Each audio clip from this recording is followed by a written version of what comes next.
मुंबईतील केईएम रुग्णालयाच्या नामांतराच्या मुद्द्यावरून खासदार संजय राऊत यांनी मंत्री मंगल प्रभात लोढांवर निशाणा साधलाय।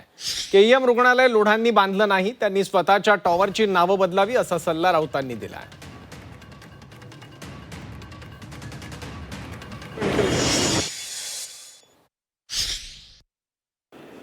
केईएम रुग्णालय हे का लोढाने बांधलं नाही आणि केईएम रुग्णालय हे गेले वर्षानुवर्ष शतकानुशतक रुग्णाची सेवा करत आहे आणि लोढांचं जे कारण आहे की गुलामीची प्रतीकं नकोत, बरोबर आहे। मग सगळ्यात आधी त्याने मी काल म्हटल्याप्रमाणे त्यांच्या ज्या वसाहती त्यांनी बांधलेल्या आहेत, हाऊसिंग कॉम्प्लेक्स, टॉवर्स, ती सगळी नावं इंग्रजी आहेत। त्यांच्या एका उंच टॉवरला प्रेसिडेंट ट्रम्पचं नाव आहे।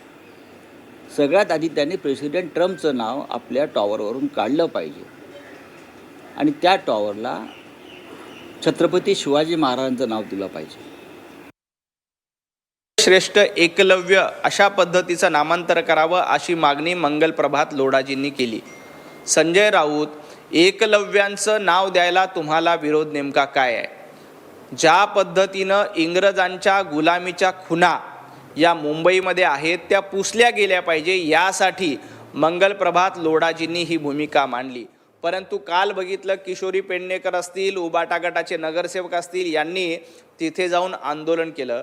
संजय राऊत, माझा तुम्हाला सवाल आहे, याच रुग्णालयाचं नाव जर का आपण बाबर रुग्णालय केलं असतं तर त्याचं तुम्ही समर्थन केलं असतं, या रुग्णालयाचं नाव औरंगजेब रुग्णालय केलं असतं तर त्याचं तुम्ही समर्थन, आवडतील ते नावं द्या, परंतु दुर्योधन आणि दुःशासन यांच्या बाजूनं कोण आहे हे महाराष्ट्रानं बघितलंय।